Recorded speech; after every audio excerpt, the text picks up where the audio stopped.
नमस्कार दोस्तों, आप सभी का स्वागत है कोऑर्डिनेट ज्योमेट्री के एक और वीडियो में। हमारा टॉपिक चल रहा है सर्कल, जिसमें हम टेंजेंट और कोड देख चुके हैं, वृत्त की समीकरणें देख चुके हैं। अब हम देखते हैं पावर ऑफ पॉइंट हम किसे बोलते हैं। अगर आपको याद हो तो हम बिंदु की स्थिति देख रहे थे। अगर हमारे पास कोई सर्कल है x square plus y square plus 2gx plus 2fy plus c बराबर 0। अगर हमें देखना होता था कोई बिंदु की स्थिति, तो एक तो मेथड क्या थी कि हम उसकी केंद्र से दूरी निकाल लें और उसको चेक कर लें कि आर के कंपैरिजन में वो अगर बड़ी है तो बिंदु बाहर था, आर के बराबर है तो बिंदु सर्कल पर, और लेस देन आर है तो हमने देखा था सर्कल के अंदर। उसके बाद हमने एक और चीज़ देखी थी और कई जगह यूज भी किया था कि हम पॉइंट को इसके अंदर रख देते थे, उसको नाम दे देते थे S1। हम क्या रख देंगे, पॉइंट इसके अंदर रख देंगे तो x1 square plus y1 square plus 2gx1 plus 2fy1 plus c. तो ये जो वैल्यू आती थी हम कई जगह यूज किया था हमने। जैसे हमने एक जगह देखा था कि SS1 बराबर टी स्क्वेयर भी हमने देखा था, है ना, जब हम पेयर ऑफ टेंजेंट निकाला था। तो जो ये S1 है ना, इसे ही हम क्या बोलते हैं, पावर ऑफ पॉइंट बोलते हैं। तो ये हम ऑलरेडी यूज कर चुके हैं, बस इसको नाम हमने अभी दिया है कि S1 को हम क्या बोलेंगे, पावर ऑफ पॉइंट बोलेंगे, जो कि हम ऑलरेडी कई जगह यूज कर चुके हैं इससे पहले भी, है ना। अब चलते हैं आगे। अगला है नियामक वृत्त, जिसे हम डायरेक्टर सर्कल भी बोलते हैं। तो सबसे पहले ये अपने आप में एक क्या होगा, वृत्त ही होगा। ये वृत्त होगा तो ये किसी बिंदु का क्या होगा, बिंदु पथ होगा। तो हम क्या करेंगे, हमारे पास क्या होगा, कोई एक पहले से एक वृत्त होगा, उस पर क्या होगा, दो से हम बाहरी बिंदु से दो क्या खींचेंगे, अपने स्पर्शरेखाएं खींचेंगे, और इन बिंदु को इनका प्रतिच्छेद बिंदु ले लेते हैं क्या, एच कोमा के। अब हमने ये स्पर्शरेखाएं ऐसे लिए कि एक दूसरे के क्या हो, लंबवत हो, यानी दो लंबवत रेखाओं का क्या है ये प्रतिच्छेद, वो स्पर्शरेखाओं का क्या है, प्रतिच्छेद बिंदु। तो इस बिंदु का जो लोकस निकल के आएगा वो, और वो क्या आएगा, लोकस वृत्त आएगा, और जिसे हम क्या बोलेंगे, डायरेक्टर सर्कल बोलेंगे। अगर हम इनको ऐसे घुमाते जाएंगे, ये क्या होगा, ऐसे चारों तरफ घूम के एक बड़ा नया वृत्त दे देगा, जिसे हम डायरेक्टर सर्कल बोलेंगे। तो डायरेक्टर सर्कल क्या होता है, किसी भी वृत्त की दो लंबवत स्पर्शरेखाओं के प्रतिच्छेद बिंदु का क्या होता है, बिंदु पथ होता है। दो स्पर्शरेखाएं होंगी, उनका पॉइंट ऑफ इंटरसेक्शन आएगा और उसका क्या होगा, लोकस होगा। लेकिन कंडीशन क्या है कि दोनों स्पर्शरेखाएं क्या होनी चाहिए, लंबवत होनी चाहिए, यानी उनके बीच में एंगल क्या होना चाहिए, 90 डिग्री होना चाहिए।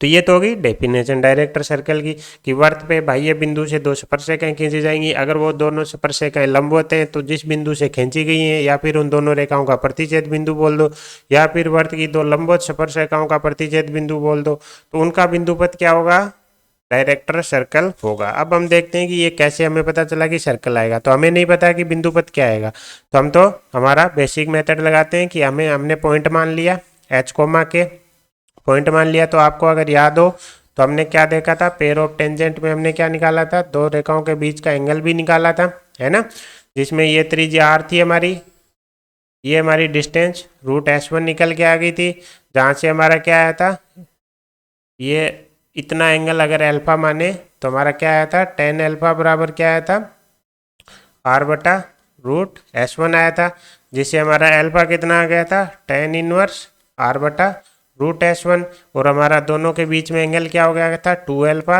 यानी 2 tan इनवर्स आर बटे रूट S1। अब हमें एक तो क्या चाहिए, S1 चाहिए, पावर ऑफ पॉइंट चाहिए, किस पॉइंट की, इस प्रतिच्छेद बिंदु की। इसको क्या मान लेते हैं, एच कोमा के मान लेते हैं। तो हमारा S1 क्या हो जाएगा, S1 हो जाएगा। अगर हमारा एस हम वर्थ हमारा स्टैंडर्ड वाला अगर वर्थ ले रहे हैं, x square plus y square plus 2gx plus 2fy plus c बराबर 0।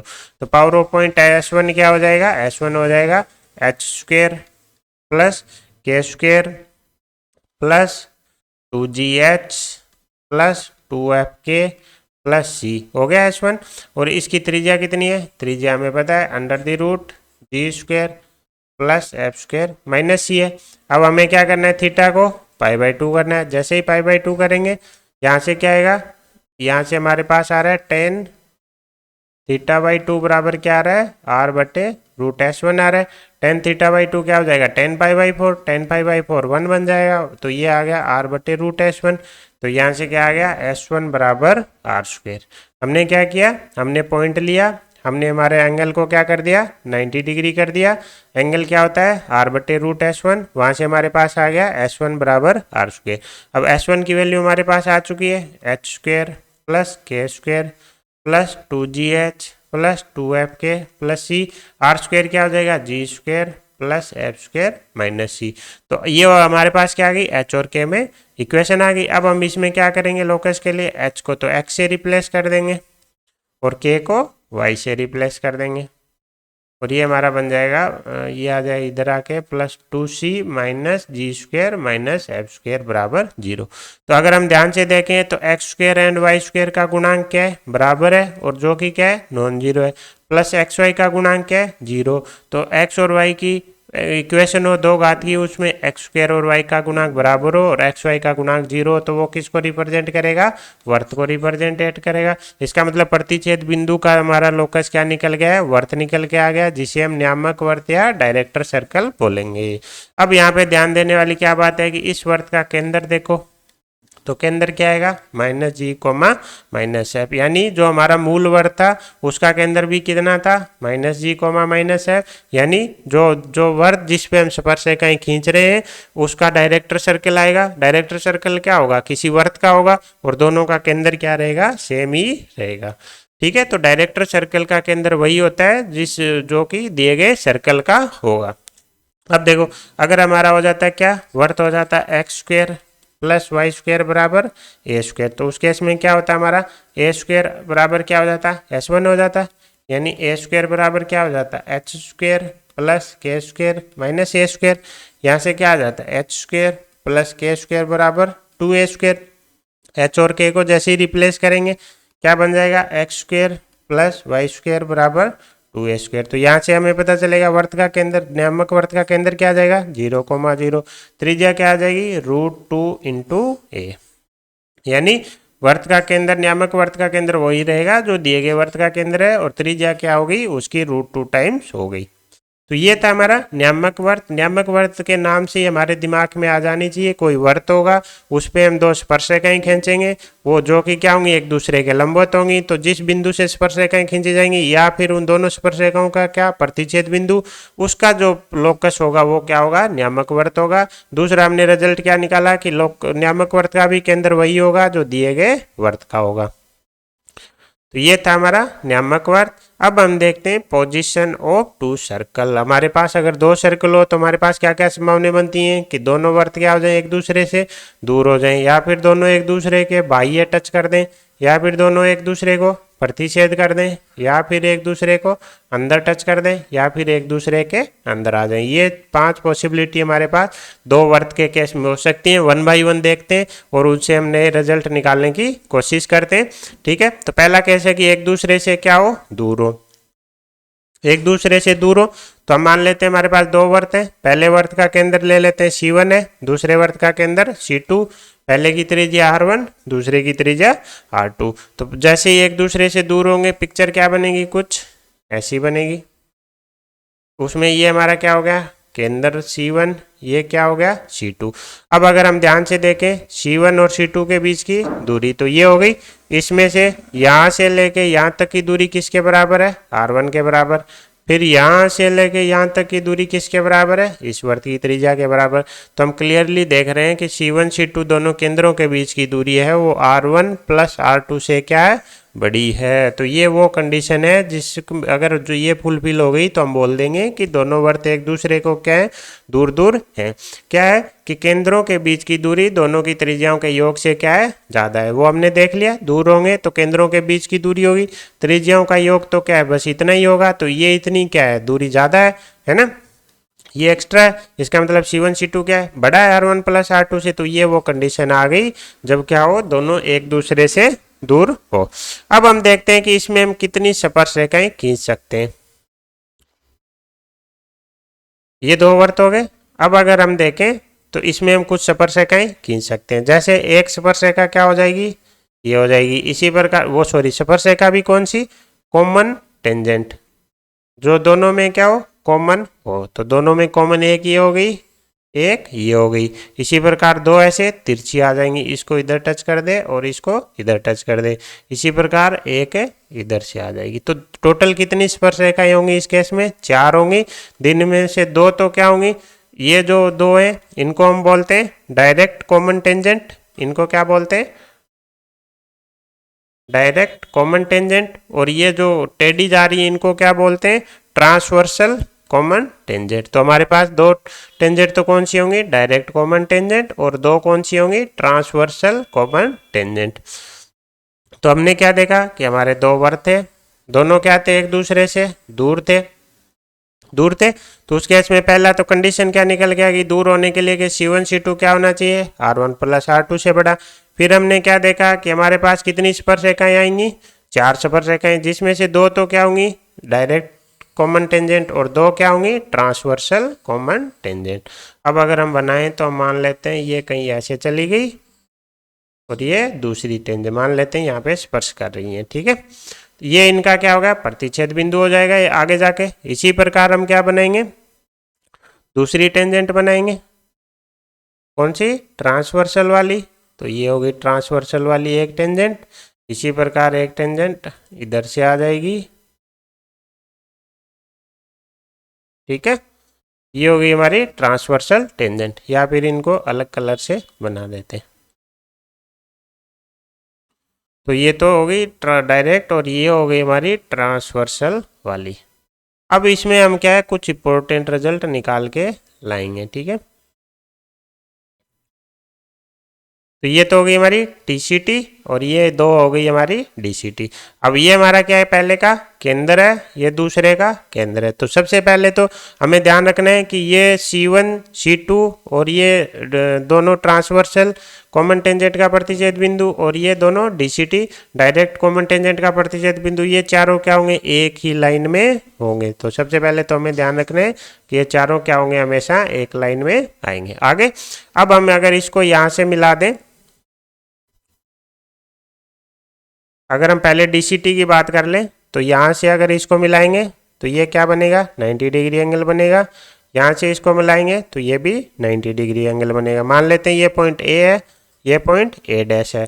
तो जैसे ये माना तो हम देख पा रहे हैं कि हम बात कर रहे हैं किसकी? त्रिभुज AC1Q की और त्रिभुज A डैश C2Q की। अगर हम ध्यान से देखें तो दोनों में ये कोण एंगल Q तो क्या है? दोनों में कॉमन है। कॉमन है कि नहीं? दूसरा कोण A और कोण A डैश दोनों क्या है? समान है 90 डिग्री। अगर दोनों त्रिभुज में दो कोण समान है तो तीसरा कोण भी अपने आप क्या होगा? सेम हो जाएगा, ठीक है। अगर दो कोण सेम है तो ऑब्वियसली ये तीसरा कोण भी क्या आएगा? समान आएगा। तो इसका मतलब ये दोनों त्रिभुज क्या है? आपके सिमिलर ट्राइंगल हैं, सिमिलर त्रिभुज है।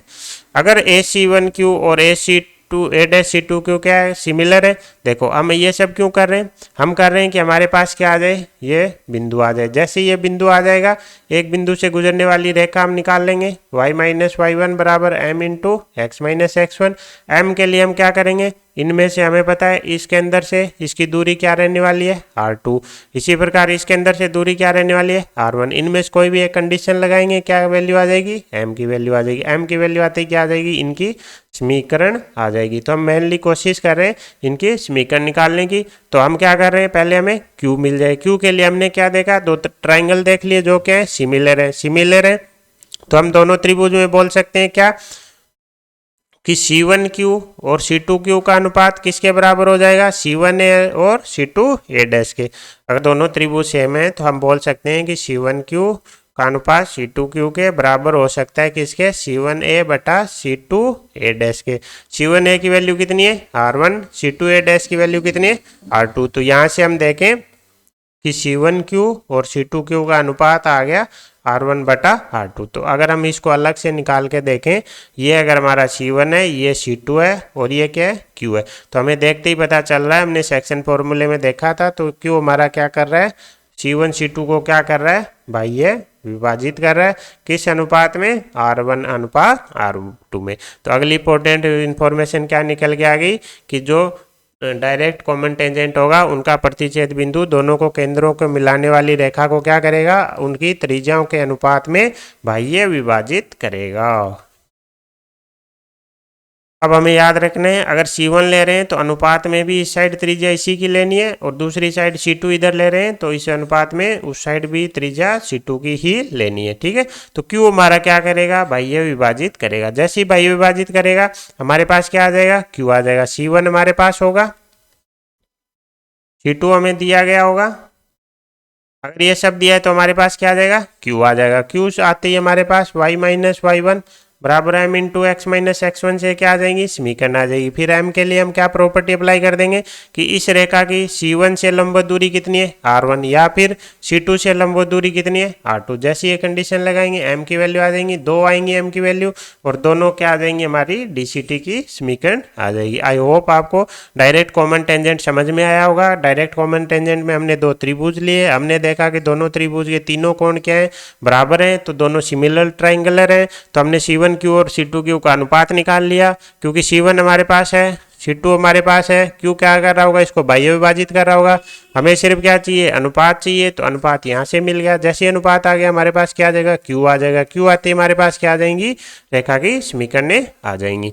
इसी प्रकार हम बात कर लेते हैं किसकी, इनकी TCT की। TCT के केस में हम कौन सा त्रिभुज उठा लेंगे, TCT के केस में हमारा एक त्रिभुज तो ये हो जाएगा हमारा त्रिभुज, और दूसरा त्रिभुज ले लेंगे ये वाला, और ये दोनों क्या होंगे, सिमिलर होंगे। क्यों, ये कोण दोनों में सेम है, ये एंगल इधर भी 90 है, ये भी 90 है, तो ये बचा हुआ ये एंगल भी क्या होगा, समान होगा। तीनों कोण दोनों त्रिभुज में क्या है, सेम है, तो दोनों क्या होंगे, दोनों के सिमिलर ट्राइंगुलर होंगे। तो दोनों के सिमिलर ट्राइंगुलर होते ही C1P अनुपात C2Q किसके, C2P किसके बराबर हो सकता है, C1, अगर इसको हम बोल देते हैं B डैश, तो C1B बटा C2B डैश के बराबर हो सकता है।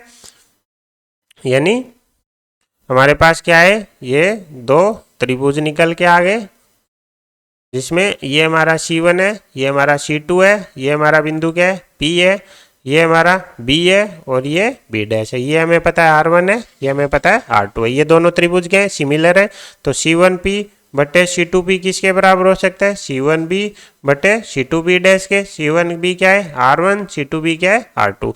यानी ये C1 बिंदु है, ये C2 है, P इसको क्या कर रहा है, अंत विभाजित कर रहा है, और किस अनुपात में, R1 रेशियो R2 में। तो P हमारे पास क्या आ जाएगा कि C1 C2 को मिलाने वाली रेखा को क्या करेगा, R1 रेशियो R2 में अंत विभाजित करेगा। तो जो Q था वो क्या कर रहा था, बाह्य विभाजित कर रहा था, और P क्या करेगा, अंत विभाजित करेगा। हर बार अनुपात क्या रहेगा, R1 अनुपात R2। अब R1 R2 में कंफ्यूजन नहीं होना है, हमारा जिस ये वाली रेखा है, जिस साइड के अंदर, उसी की क्या उठानी है, त्रिज्या उठानी है। ठीक है, जिस साइड के अंदर होगा उसी की त्रिज्या अनुपात में लेनी है। जैसे P यहाँ है, Q यहाँ है, तो अनुपात में इस साइड हमारा C1 है तो इस साइड R1 आएगा, इस साइड R2 C2 है तो इस साइड अनुपात में R2 आएगा। तो इसमें हमें कंफ्यूज नहीं होना है। तो कुल मिला के हमारा मेन मकसद क्या था, P और Q निकालना। जैसे ही एक पॉइंट आएगा इनसे गुजरने वाली रेखाएं आ जाएंगी, रेखाओं के बाद हम क्या करेंगे, लंबवत दूरी का फॉर्मूला लगा देंगे, त्रिज्या के बराबर कर देंगे। किसी भी, चाहे C1 से लंबवत दूरी R1 के बराबर कर दो, चाहे C2 से लंबवत दूरी R2 के बराबर कर दो, वहां से क्या आ जाएगी, M आ जाएगा। M आते ही क्या होगा, दोनों रेखाओं की समीकरणें आ जाएंगी। तो ये था हमारा पहला केस, जब दोनों वर्त क्या हो, एक दूसरे से दूर हो। तो पहला तो दूर होने के लिए C1 C2 क्या होना चाहिए, R1 प्लस R2 से बड़ा होना चाहिए। दूसरा, चार स्पर्श रेखाएं होंगी, जिसमें से दो ट्रांसवर्सल कॉमन टेंजेंट होंगी और दो डायरेक्ट कॉमन टेंजेंट होंगी। डायरेक्ट कॉमन टेंजेंट का प्रतिच्छेद बिंदु क्या करेगा, उनको बाह्य विभाजित करेगा, किसको, C1 C2 को, और ट्रांसवर्सल कॉमन टेंजेंट वाला बिंदु क्या करेगा, अंत विभाजित करेगा, और अनुपात क्या रहेगा, R1 रेशियो R2। बस इतनी चीजें हमें इसमें याद रखनी है। अब अगला लेते हैं केस क्या, कि जब दो वर्त क्या करें, एक दूसरे को बाह्य स्पर्श करें। तो बाह्य स्पर्श करें तो हमारा क्या है, कुछ ऐसा दिखेगा। उस केस में क्या है, ये C1 है, ये क्या है, C2, ये इनके बीच की दूरी हो गई C1 C2। अब हमें पता है यहाँ से लेके यहाँ तक की दूरी तो क्या है, R1 के बराबर। फिर यहाँ से लेके यहाँ तक की दूरी किसके बराबर है, R2 के बराबर। देखते ही पता चल रहा है C1 C2 बराबर R1 R2। ये कंडीशन हो गई किसकी, दो वर्तों के बाह्य स्पर्श करने की। और इस केस में हमारे पास कितनी टेंजेंट होंगी, 3 टेंजेंट होंगी, जिनमें से 2 तो क्या होंगी हमारी डायरेक्ट टेंजेंट होंगी और एक क्या होगी DCT होगी, वो DCT होगी। तो 2 तो क्या हो जाएंगी DCT डायरेक्ट वाली और एक हो जाएगी ट्रांसवर्सल वाली। तो डायरेक्ट के लिए तो हमारे पास वही कॉन्सेप्ट रहेगा, आप क्या निकालो इनका प्रतिच्छेद बिंदु निकालो R1 रेशियो R2 के केस में। लेकिन TCT के केस में हम डायरेक्ट याद रख सकते हैं, TCT की इस केस में इक्वेशन आएगी S1 माइनस S2 बराबर 0 या फिर S1 बराबर S2। S1 S2 क्या है हमारे, पहला वर्त और दूसरा वर्त। आपको याद हो तो ये S1 माइनस S2 हमने पहले भी देखा था जब हम कॉमन कोड पढ़ रहे थे। तो प्रतिच्छेद जब दो वर्त प्रतिच्छेद करेंगे तो उस केस में S1 माइनस S2 बराबर 0 किसको बताएगी, कॉमन टेंजेंट को। अगर दो वर्त बाह्य रूप से स्पर्श कर रहे हैं तो उस केस में हमारा S1 माइनस S2 किसको बताएगी, उनके बीच की कॉमन ट्रांसवर्सल टेंजेंट को। अब अगला केस लेते हैं जब हमारे वर्त क्या कर दें, एक दूसरे को प्रतिच्छेद कर दें। तो प्रतिच्छेद करेंगे तो स्ट्रक्चर कैसी होगी, देखो सबसे पहले तो प्रतिच्छेद करेगा कैसे कि ऐसे ये सर्कल था, दूसरा सर्कल यहाँ था। सबसे पहले तो हम उसको लाए कहाँ, इसके स्पर्श में। जैसे स्पर्श में लाए C1 C2 किसके बराबर हो गया, R1 प्लस R2 के बराबर। जैसे इसको और अंदर ले गए तो क्या कर देगा, कट कर देगा। लेकिन अब क्या होगा हमारा C1 C2 क्या होगा, R1 प्लस R2 से क्या है छोटा हो जाएगा, ओबियसली छोटा हो जाएगा। केंद्र और पास में आ गए, जब टच कर रहे थे तब बराबर था, जब केंद्र पास में आ गए तो क्या R1 प्लस R2 से दूरी कम हो जाएगी। लेकिन अगर हम ऐसा करते गए तो एक केस ये भी हो सकता है कि हम ऐसे चले जाएं। तो इस केस में भी क्या है, C1 C2 लेस देन है R1 प्लस R2 से। ये कंडीशन तो फुलफिल हो रही है, लेकिन ये एक दूसरे को क्या प्रतिच्छेद कर रहे हैं, नहीं कर रहे। इसका मतलब ये एक कंडीशन क्या है, सुफिशियंट नहीं है। हमने क्या किया, वर्त बाहर था, धीरे धीरे लाया, जैसे ही टच कराया क्या आया, C1 C2 बराबर R1 प्लस R2। जैसे ही कट करेगा C1 C2 लेस देन हो गया R1 प्लस R2 से। लेकिन हम अंदर ले जाते गए एक केस ऐसा भी आएगा कि पूरा अंदर आ जाए, तो उस केस में भी C1 C2 क्या है, R1 प्लस R2 से तो छोटा है। लेकिन इस केस में ये प्रतिच्छेद नहीं कर रहा, इसका मतलब हमें एक कंडीशन और चाहिए। अब हम क्या देखेंगे कि दोनों त्रिज्याओं का डिफरेंस देखेंगे। अगर उससे हमें क्या चाहिए, C1 C2 बड़ा चाहिए, क्योंकि जैसे ही ये अंदर, ये ऐसा क्यों हुआ, क्योंकि जैसे ही इसको अंदर स्पर्श करेगा ना, अंदर स्पर्श करते ही दोनों केंद्रों के बीच की दूरी क्या आ जाएगी, C1 C2 यहाँ से लेके यहाँ तक की दूरी कितनी है R1। उसमें से ये R2 अगर माइनस कर देंगे तो क्या आ जाएगा, C1 C2 आ जाएगा। यानी जैसे ही ये अंदर लाए, एक केस ऐसा भी आएगा जब इसको स्पर्श करेगा, स्पर्श करते ही C1 C2 बराबर R1 माइनस R2 हो जाएगा। तो हम क्या चाहेंगे, ये कंडीशन ना पहुंचे, यानी C1 C2 क्या रहे, इससे बड़ा ही रहे। तो कुल मिला के हमारे पास इसके लिए क्या केस कंडीशन आ जाएगी कि इसके लिए आ जाएगी हमारी फाइनल इसमें 2 कंडीशन लेनी पड़ेंगी कि C1 C2 है वो आपका R1 प्लस R2 से तो छोटा होना ही चाहिए, साथ में मापांक ऑफ R1 माइनस R2 से क्या होना चाहिए, बड़ा होना चाहिए। इतना भी अंदर नहीं चला जाए कि वो अंदर जाके अंदर बैठ जाए, प्रतिच्छेदी ना करे, ठीक है। और इस केस में जो S1 माइनस S2 बराबर 0 था वो हमारा किसको बताएगा, दोनों की कॉमन कोड को बताएगा। जैसे पिछले केस में दोनों बाह्य स्पर्श कर रहे थे तो S1 माइनस S2 उनकी TCT को बता रहा था, जबकि अब ये क्या बताएगा, कॉमन कोड को बताएगा। और इस केस में हमारे पास क्या होंगी, सिर्फ 2 ही स्पर्श रेखाएं होंगी, जो कि कौन सी होंगी, DCT वाली होंगी। TCT कोई भी स्पर्श रेखा नहीं होगी। फिर अगला केस आता है कि आंतरिक रूप से स्पर्श कर दे। तो जैसे ही ये आंतरिक रूप से स्पर्श करेगा पिक्चर कुछ ऐसी दिखेगी। ये क्या दूरी हो गई, C1 C2। लेकिन हमें पता है यहाँ से लेके यहाँ तक तो क्या है, त्रिज्या R1, और यहाँ से यहाँ तक कितनी है, R2। तो C1 C2 किसके बराबर दिख रहा है, R1 माइनस R2 के। लेकिन हमें पता है हर बार हो सकता है कि ये R1 हो ये R2 हो, तो हम क्या करेंगे, मापांक ले लेंगे कि इनमें से कौन सी भी बड़ी हो, C1 C2 की डिस्टेंस मापांक ऑफ R1 माइनस R2 के बराबर होनी चाहिए। तो इस केस में हमारे पास क्या होगा, इक्वेशन अपना कुछ सर्कल ऐसे दिखेंगे। इस केस में क्या होगा, सिर्फ एक कॉमन टेंजेंट आएगी, एक कॉमन टेंजेंट आई, अब इसका समीकरण क्या हो जाएगी, S1 माइनस S2 बराबर 0। जैसा बाह्य स्पर्श के केस में था वैसे ही S1 माइनस S2 बराबर 0 अब इनकी कॉमन टेंजेंट को बताएगी। तो S1 माइनस S2 के हमने 3 केस देख लिए कि जब दो दो एक दूसरे को स्पर्श कर रहे हैं तब तो क्या बताएगी, कॉमन टेंजेंट को। एक दूसरे को कट कर रहे हैं तो उस केस में कोड को बताएगी। जैसा t बराबर 0 के केस में था, पॉइंट सर्कल के ऊपर है तो t बराबर 0 से उस बिंदु पर स्पर्श रेखा आएगी। अगर पॉइंट सर्कल के बाहर है तो उससे क्या आएगी, जो वो कोड ऑफ कॉन्टैक्ट आएगी। अब तीसरा लास्ट केस है क्या, कि वर्त क्या आ जाए, एक दूसरे के अंदर आ जाए। जैसे ही अंदर आ जाएंगे तो केंद्रों के बीच की जो दूरी है वो क्या आ जाएगी, छोटी हो जाएगी। किससे, त्रिज्याओं के डिफरेंस से भी छोटी हो जाएगी। और इस केस में हमारे पास कोई भी कॉमन टेंजेंट नहीं आएगा।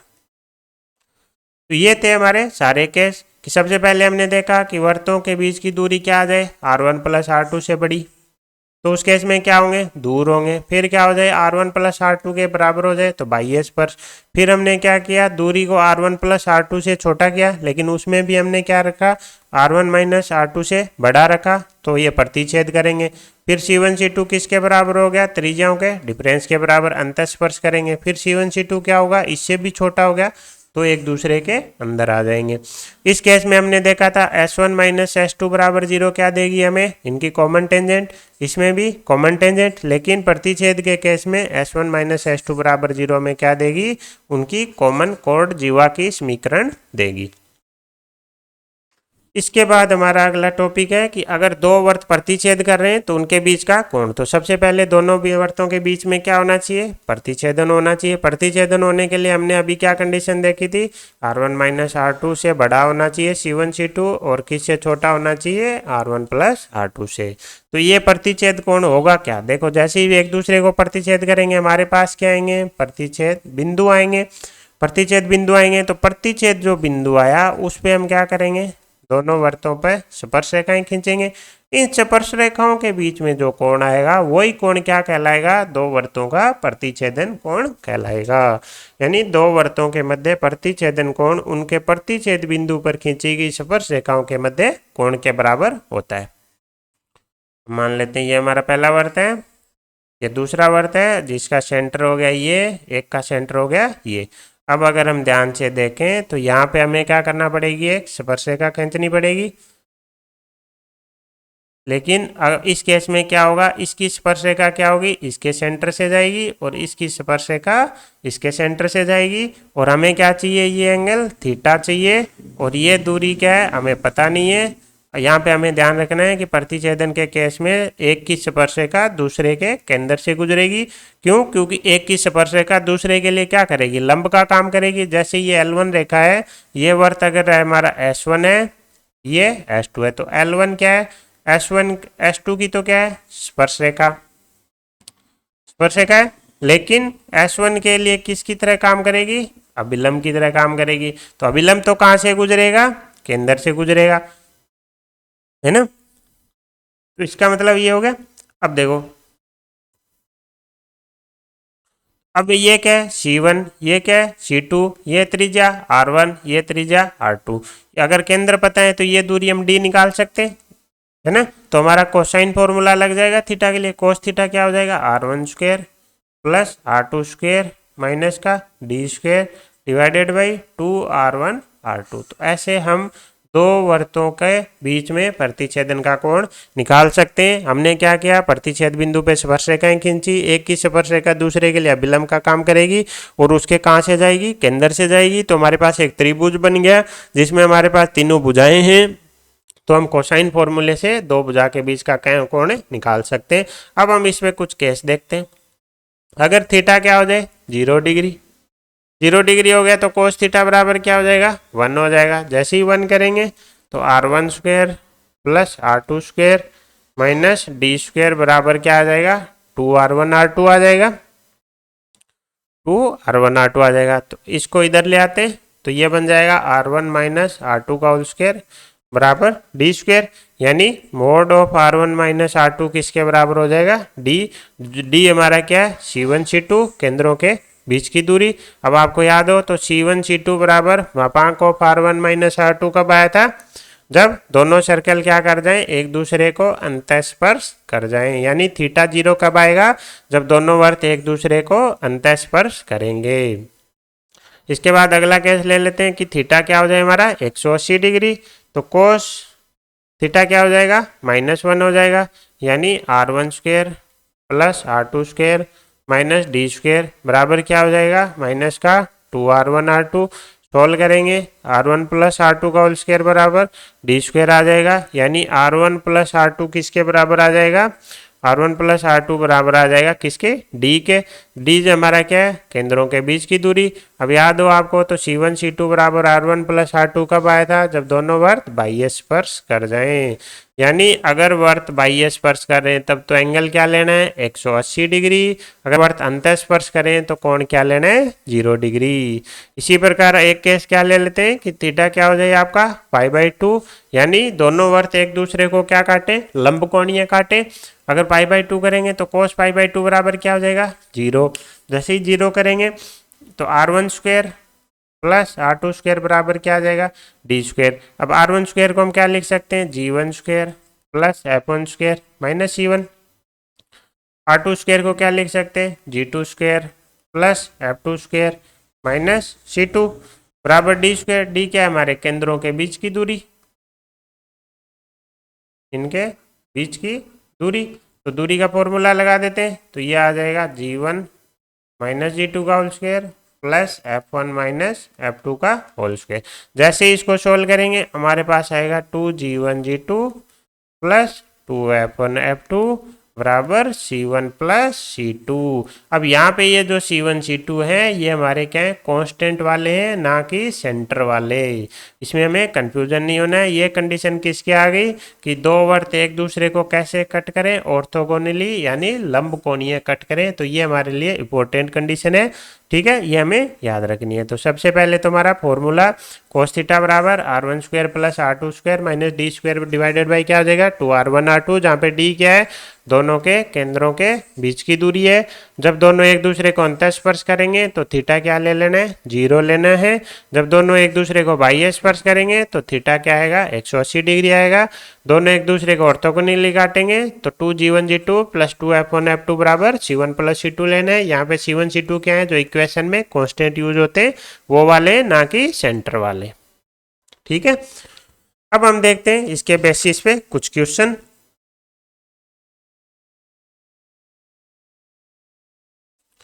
पहला क्वेश्चन है, पहले क्वेश्चन में क्या दे रखा है हमें कि एक वर्त है जिसका केंद्र त्रिज्या दे दी, दूसरा वर्त है उसका केंद्र त्रिज्या दे दी।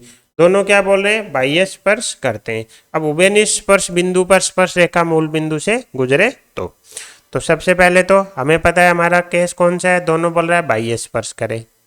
उभयनिष्ठ बिंदु पर स्पर्श रेखा बोले तो ये हमारी टीसीटी कौन सी हो गई, टीसीटी हो गई, जिसकी समीकरण हमें पता है क्या होगी S1 माइनस S2 बराबर 0 हो जाएगी। अब फिर जैसे समीकरण आएगी उसको हमें क्या करना है, मूल बिंदु से गुजारना है। जैसे ही 0,0 से गुजारेंगे हमारे पास कंडीशन निकल के आएगी, वही ये पूछ रहा है। तो सबसे पहले तो पहला वर्त निकालना पड़ेगा। तो पहले वर्त की समीकरण क्या हो जाएगी, x माइनस A1 का whole square y minus B1 का होल स्क्वायर बराबर R1 स्क्वायर। जैसे ही सोल्व करेंगे एक x स्क्वायर टर्म आएगी, एक y स्क्वायर आएगी, माइनस का 2A1x आएगा, माइनस का 2B1y आएगा, प्लस का A1 square B1 square minus R square बराबर 0। ये तो आ गया हमारा S, इसी पर S1 आ गया। इसी प्रकार दूसरे वर्त की आ जाएगी x माइनस A2 का whole square plus y minus B2 का होल स्क्वायर बराबर R2 स्क्वायर। जैसे ही ओपन करेंगे एक x स्क्वायर आएगा, एक y स्क्वायर, एक माइनस का 2A2x आएगा, माइनस का 2B2y आएगा और आ जाएगा A2 square plus B2 square minus R2 square बराबर 0। हमारी कॉमन टेंजेंट क्या हो जाएगी, S1 माइनस S2 बराबर 0। जैसे S1 माइनस S2 बराबर 0 करेंगे x स्क्वायर y स्क्वायर की टर्म कट जाएंगी, हमारे पास क्या आ जाएगा 2x into A2 minus A1 plus 2y into B2 minus B1 है ना, plus A2 square plus B2 square minus R2 square minus का a1 स्क्वायर माइनस का b1 स्क्वायर प्लस का r1 स्क्वायर। अब हमें क्या करना है, इसको मूल बिंदु से पास कराना है। मूल बिंदु से पास कराए तो ये टर्म गई, ये टर्म गई, हमारे पास क्या बचेगा, सिर्फ ये बचेगा। हमारे पास क्या बचेगा, a2 square plus b2 square minus r2 square minus का a1 स्क्वायर माइनस का b1 स्क्वायर प्लस का r1 स्क्वायर बराबर 0। अगर r1 square minus r2 square को एक तरफ रखें, बाकी को दूसरी तरफ ले जाएं तो a1 square plus b1 square minus a2 square minus b2 square. तो ये वो कंडीशन निकल के आ गई जो क्या करेगी, इसको फुलफिल करेगी। a1 square plus a2 square minus b1 square minus b2 square बराबर r1 square minus r2 square क्या हो जाएगा, हमारा करेक्ट आंसर हो जाएगा। तो हमने क्या किया, दो वर्त केंद्र और त्रिज्या दी थी, दोनों की समीकरण आ गई। दोनों की समीकरण से क्या आ जाएगी, हमारी कॉमन टेंजेंट आ जाएगी। बाह्य स्पर्श करते हैं तो उभयनिष्ठ स्पर्श बिंदु पर स्पर्शरेखा आ गई, उसको मूल बिंदु से जैसे ही पास कराएंगे हमारे पास क्या है, कंडीशन निकल के आ जाएगी। अगला क्वेश्चन क्या बोल रहा है, एक वर्त है जिसकी त्रिज्या क्या है, 5 है। दूसरा वर्त है उसको बिंदु 5,5 पे क्या कर रहा है, स्पर्श कर रहा है। तो इसका समीकरण हमें क्या चाहिए, ज्ञात करना है। तो हमारे पास कुल मिला के कंडीशन क्या है, कुछ ऐसी ऐसी है। ये हमें दे रखा है पहला वर्त। पहले वर्त का हमें पता है, यहाँ से देख के हम क्या निकाल सकते हैं, केंद्र निकाल सकते हैं। तो 1,2 आ जाएगा। त्रिज्या निकाल लेंगे, 1 + 4 + 20 बराबर 5। तो यानी ये हो गया 1,2। ये त्रिज्या कितनी है, 5। तो दूसरा वर्त जिसकी चाहिए उसकी भी त्रिज्या कितनी है, 5। और ये हमें चाहिए, हमें नहीं पता। हमारे पास बस h के आ जाए, इस वर्त की समीकरण आ जाएगी।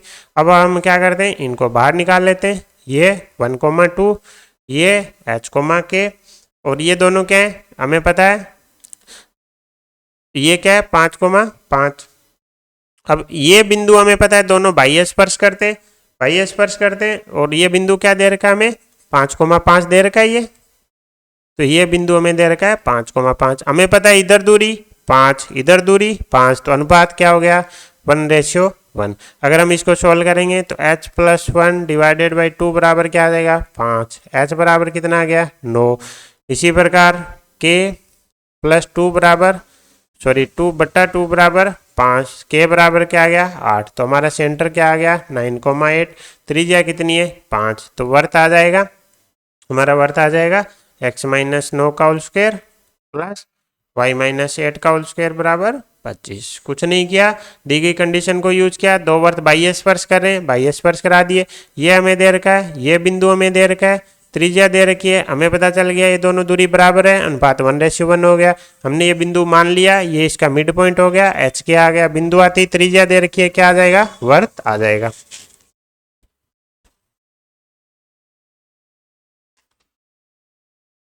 अगले क्वेश्चन में क्या दे रखा है, दो वर्त दे रखे हैं और क्या पूछ रहा है, उनकी उभयनिष्ठ स्पर्शरेखाओं की संख्या बताओ। तो हमें सबसे पहले पता है उभयनिष्ठ स्पर्शरेखाएं देखने के लिए हमें देखना पड़ेगा कि वो एक दूसरे से दूर हैं या स्पर्श कर रहे हैं या काट रहे हैं, क्या कर रहे हैं। तो इसके लिए हम क्या करते हैं, दोनों के केंद्र निकाल लेते हैं। तो पहले का केंद्र हो गया 4,0। पहले की त्रिज्या कितनी हो गई, 2। दूसरे का केंद्र कितना हो गया, -4,0।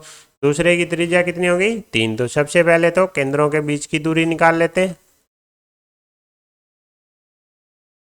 8 आ गई। और R1 + R2 कितनी आ रही है, 5 आ रही है। तो देखते ही पता चल रहा है C1 C2 क्या है, R1 + R2 से बड़ा है। यानी ये वाला केस है, केंद्रों के बीच की दूरी त्रिज्याओं के योग से बड़ी है। तो इस केस में तो हमें पता है कितनी स्पर्शरेखाएं होती हैं, 4 होती हैं। बस हमें वर्तों की स्थिति देखनी थी, हमें पता चल जाता कि कितनी स्पर्शरेखाएं होंगी।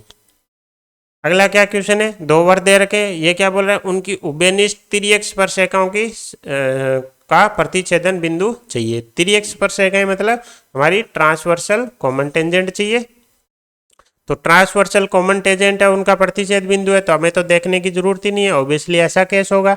हमें क्या चाहिए, इनका प्रतिच्छेद बिंदु। तो इसके लिए हमें डायरेक्ट याद रखना है, ये केंद्र को मिलाने वाली रेखा को क्या करेगा, R1:R2 में विभाजित करेगा। इसको अगर हम वर्त पहला मान लेते हैं, इसको दूसरा मान लेते हैं, तो हमारा C1 क्या हो जाएगा, C1 हो जाएगा -12 और ये -1। तो C1 तो हो गया 12 - 1।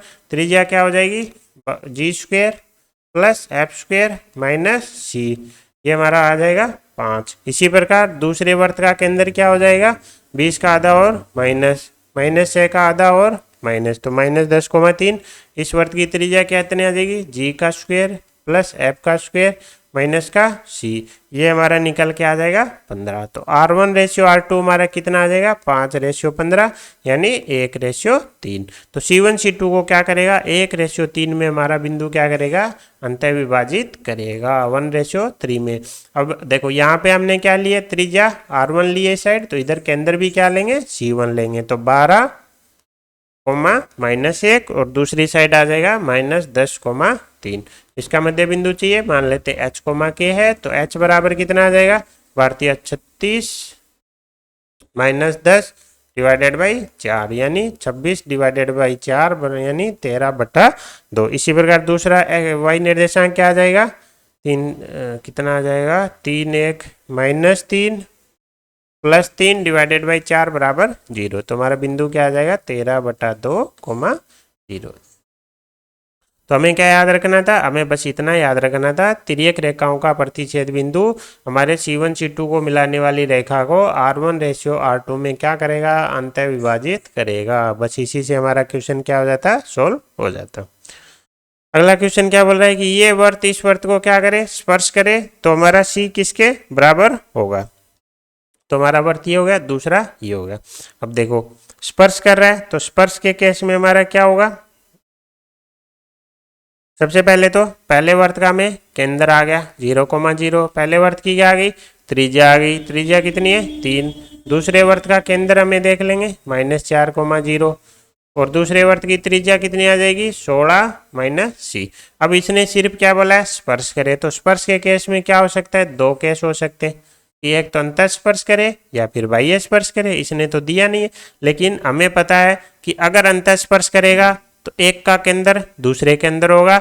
जैसे इसका केंद्र मान लेते हैं -4,0, क्या इसके अंदर है, क्या देखते हैं, तो इसमें पुट कर देते हैं 16 + 0 -9, S1 पावर ऑफ पॉइंट निकाल लेते हैं, ये कितना आ गया 7, जो कि क्या है >0।